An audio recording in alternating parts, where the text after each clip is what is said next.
after these horrendous betrayals and this long-standing love affair, if she had a few love affairs afterwards, you know, what is that anybody's business? Right. Obviously, she went to this, did this book with Andrew Morton.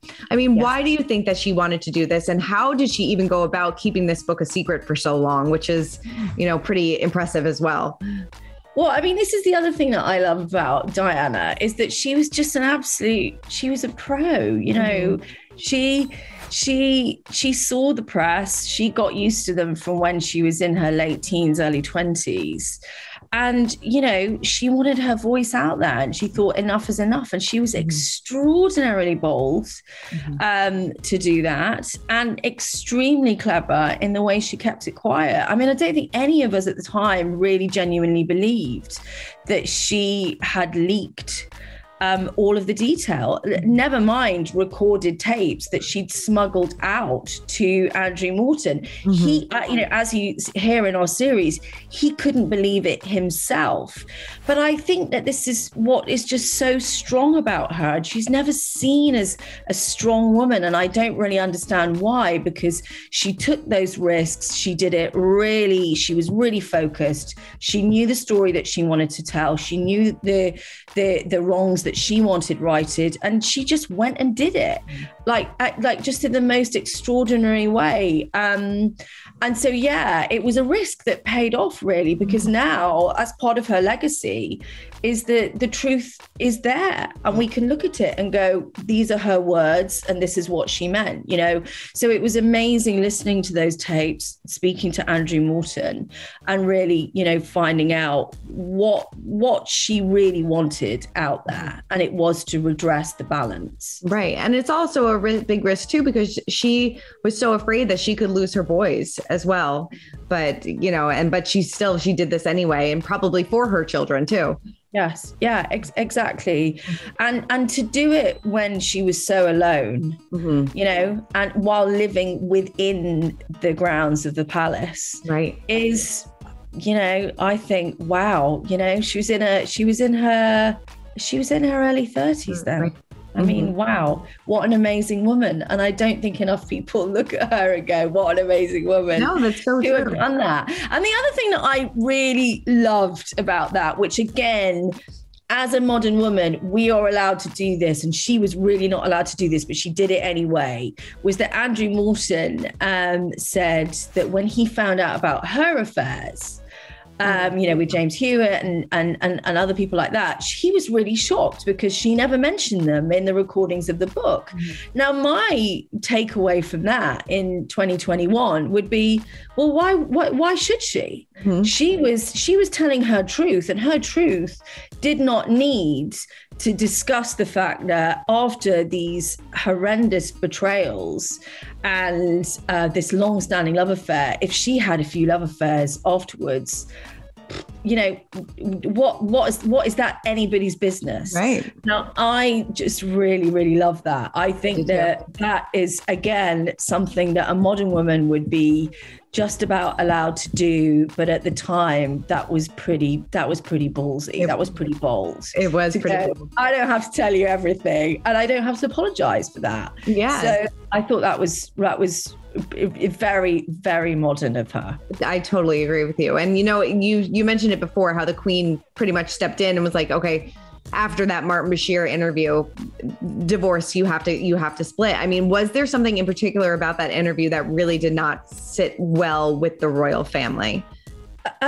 You know what? I think that the Bashir interview is a whole situation in its own right, which is still ongoing. Yeah, ongoing. You know? We are finding out things that are incredible about that. And I think it was probably more the fact that it was so much attention. It was every single day. It was the 24-hour news cycle, which overshadowed anything else, was about what was going on between Charles and Di. And I think that, you know, there's business to be done, you know, with the royal family. They've got a job to do. And it was so incredibly noisy. that I think that it was probably a very sensible but sad, request that the Queen made at that point. I feel like we don't hear too much about Diana and Charles's co-parenting relationship post-split. I mean, do you have any insight into that? And, are we going to be exploring that at all? I think that it was really important for us to make sure that, Charles, we do talk about Charles a lot. We give him his own, space. And it's clear that he's a good father, and it's clear that they parented very well. You can tell from their sons now, they're marvelous, balanced men, in spite of all the trauma that they've been through. So it would appear to us, and we wanted to make sure that the viewers were really alongside us about this, that, Charles and Diana had no problems bringing up their children together, whether they were together or apart. And you can see in the sort of deep love that their sons have for both of them. Yeah, definitely. And, after the split, Diana still lived at Kensington Palace, but life changed a lot and became pretty lonely there at Kensington Palace when she was pretty much by herself. Yeah, it's extraordinary, isn't it? The most beautiful, most wonderful, famous woman in the world. And she was sitting there, often alone, watching sort of soap operas and writing letters to people. I mean, it's sort of beyond belief, but that, was her life. And I suppose after all of everything that had happened, it's not easy for somebody like Princess Diana to have a great inner circle. Yeah, no, I'm sure. Who can you trust? You can't trust anybody, really. It's got to be extremely difficult. But, over time, with all of her charity works and her overseas trips and things like that, she kind of did reclaim her image, and she became this powerful woman that so many people admired throughout the world.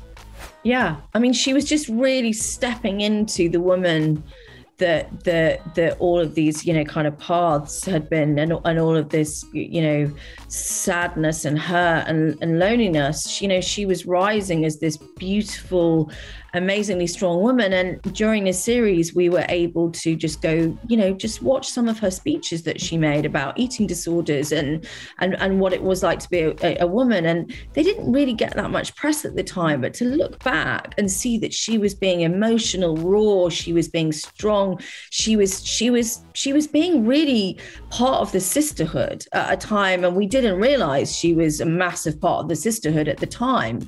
And she was being incredibly honest about her own vulnerabilities.